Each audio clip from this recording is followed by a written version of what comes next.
السلام علیکم ناظرین، ہمارے ساتھ عمر علی جو ایک ینگ سٹوڈنٹ ہے، ماشاءاللہ یہ بہتر ہو گئے ہیں۔ ہم ان سے پوچھتے ہیں کہ ان کا ڈیلی روٹین کیسا ہے۔ السلام علیکم۔ ہمارا روٹین ایسا ہے کہ ہم صبح تہجد میں ہمیں اٹھایا جاتا ہے اور سارے ایک ساتھ اٹھتے ہیں تہجد میں۔ اب تو ماشاءاللہ عادت ہو گئی ہے، اور جو ہے کہ پھر تہجد ہم پڑھتے ہیں۔ تہجد کے بعد تلاوت ہوتی ہے۔ تلاوت زیادہ تر میں ہی کرتا ہوں، کچھ بچے بیٹھے ہوئے سن رہے ہوتے ہیں، کچھ بچے جو نیند میں ہوتے ہیں وہ بھی کوشش کرتے ہیں کہ وہ بھی جاگ جائیں اور سن لیں تلاوت۔ پھر فجر کی نماز ہوتی ہے۔ فجر کی نماز کے بعد پھر ادھر ہم اس کے بعد 6 نمبر بیان ہمارا ہوتا ہے، فضائل اعمال، حدیثیں، احادیث وغیرہ، اور جو ہے ہمارے حضور اکرم صلی اللہ علیہ وسلم کے بارے میں بتایا جاتا ہے سب کچھ۔ اور اس کے بعد ہمارا ناشتہ ہوتا ہے۔ ناشتے کے بعد پھر ہماری پھر تعلیم لگتی ہے، کلاسیں لگتی ہیں۔ کلاس میں ہماری دعائیں ہمیں یاد کرائی جاتی ہیں، حدیثیں یاد کرائی جاتی ہیں۔ کچھ لڑکوں کو ایسے بھی ہیں، کچھ لڑکوں کو نماز نہیں آتی ہے، ان کو نماز سکھائی جاتی ہے۔ اور بہت کچھ میں نے یہاں سیکھا ہے کہ جو میں باہر کی زندگی میں مطلب انسان بھٹک جاتا ہے، تو میں بھٹک گیا تھا، تو یہاں میں دوبارہ واپس آیا ہوں۔ ابو مجھے لائے اور بہت مجھے بدل دیا انہوں نے، تو میں ابو کا بھی بڑا شکر گزار ہوں۔ انہوں نے مجھے واپس سے ایک دینی ماحول دیا، اور میں اس اسلام میں واپس آیا ہوں، اور بہت بہتر اپنے آپ کو میں کوشش کروں گا اور بھی بہتر کروں۔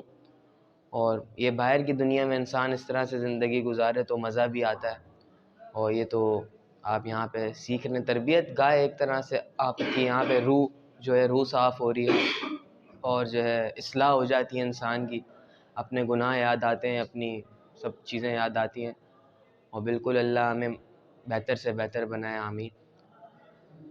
تو میں بس اس کے علاوہ 2 احادیث بتانا چاہوں گا آپ کو جو ہمارے ہیں۔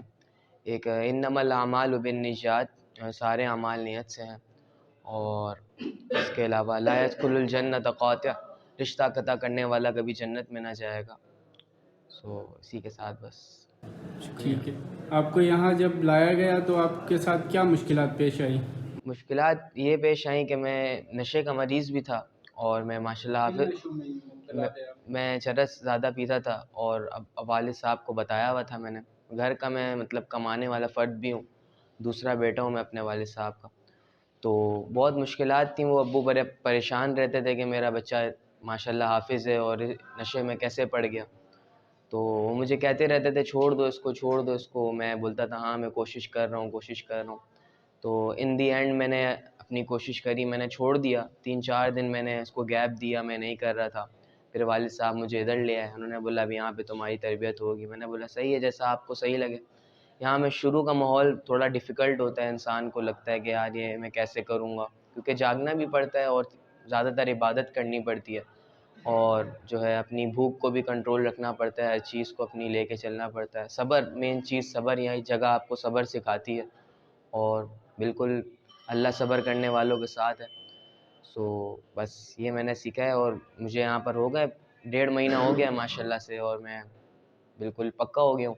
والد صاحب آتے بھی رہتے ہیں، ملنے بھی آتے رہتے ہیں، اور بولتے ہیں کہ وہ مجھے لے جائیں گے یہاں سے بہت جلد۔ ابھی آپ کو طلب ہوتی ہے چرس پینے کی؟ نہیں، مجھے 1 مہینے کے بعد بالکل سب ختم ہو گیا تھا، اور میں نے ایک ڈیسیجن لے لیا تھا کہ میں نے نہ سگریٹ پینی ہے، نہ میں نے نسوار لگانی ہے، نہ میں نے ایسا کچھ۔ اب وہ سسٹم ختم ہو چکا ہے، مطلب مجھے کوئی میڈیسنس کی بھی اتنی ضرورت نہیں پڑی، کچھ اتنا مطلب نہیں ہوا۔ اور میری ایک ہوتا ہے بالکل روح اللہ سے لا لگا لو نا، آپ اللہ سے لا لگا لو تو سب کچھ صحیح ہو جاتا ہے، اور میں نے بالکل اپنے اندر فیل کیا ہے۔ یہاں مجھے بڑے الگ الگ لوگوں سے ملنے کا موقع بھی ملا، مجھ سے برے لوگ، مجھ سے اچھے لوگ، تو بس۔ اچھا، آپ مجھے بتائیں کہ آپ نشے میں مبتلا کیسے ہوئے تھے، کس کی وجہ سے ہوئے تھے؟ دوستوں کے چکر جی میں؟ دوستوں کے چکروں میں یہی ہوتا ہے کہ انسان پہلے دیکھتا ہے کہ ہاں یار وہ نشہ کر رہا ہے، وہ کر رہا ہے، تو مجھے بھی ٹرائی کرنا چاہیے۔ پھر آپ جب شروع کرتے ہو تو پھر آپ کو جو آپ کے چھوٹے موٹے غم ہوتے ہیں وہ بڑے لگنے لگتے ہیں کہ یہ غم صرف میرے ساتھ ہی ہیں اور کسی کو یہ غم نہیں ملا ہوگا اور ایسا کچھ۔ تو انسان پھر نشے سے نشے، بڑے نشے، پھر بڑے نشے، انسان پھر بگڑ ہی آتا ہے بالکل، وہ پھر شیطانیت کے ماحول میں چلا جاتا ہے۔ پہلے آپ کیا کرتے تھے، پڑھائی کہاں تک کی ہے؟ جی میں نے حفظ کیا ہے مدرسے میں، جامعہ اسلامیہ کلفٹن میں، تو وہاں میں نے 4 سال میں حفظ کیا تھا، گردان بھی کیا تھا، اور میری سند بھی ہے، سرٹیفکیٹ مجھے ملا تھا، وفاق کا امتحان ہوا تھا۔ اس کے علاوہ اسکول میں نے میٹرک کیا ہے گورنمنٹ قمر الاسلام سے، اس کے بعد پھر میرا انٹر ہوا ہے گورنمنٹ کامرس کالج سے۔ میٹرک میں نے سائنس میں کیا تھا، پھر اس کے بعد سائنس مجھے سمجھ میں نہیں آئی، پھر میں نے کامرس بزنس فیلڈ میں نے سوچا بزنس فیلڈ میں جاؤں گا، تو 2 سال میں نے ابھی کامرس میں دیے، تو انٹر میرا ہو گیا۔ تو ابھی میں نے ابو بھی یہی سوچ رہے تھے کہ گریجویشن تم باہر جا کے کرو، اپنا گریجویٹ وغیرہ کرو، تو اس کے لیے بھی انہوں نے مجھے یہاں پہ رکھا ہے کہ یہ تھوڑا چینج ہو جائے، تھوڑا اپنے آپ کو بہتر کر لے، تو یہ آگے جا کے ان نشے کی بیماری سے دور رہے۔ ماشاء اللہ۔ اب آپ کے دوست وغیرہ باہر ہیں جو نشے میں مبتلا ہیں، ان کو کیا پیغام دینا چاہیں گے؟ بس یہی پیغام دینا چاہوں گا کہ غلط ہے، نشہ نہیں کرنا چاہیے، بالکل اپنا ہی نقصان ہے، اور سب سے مین چیز کہ ہمیں نہیں پتہ ہوتا ہمارے ماں باپ پہ کیا گزر رہی ہے، اور وہ بہت زیادہ برا فیل کرتے ہیں، جو کہ میں نے یہاں رہ کر سوچا ہے، اپنے اندر ایک فیل کیا ہے۔ اور انسان جب نشے میں ہوتا ہے اس کو نہیں پتہ ہوتا وہ کیا کہہ رہا ہے، کیا کر رہا ہے۔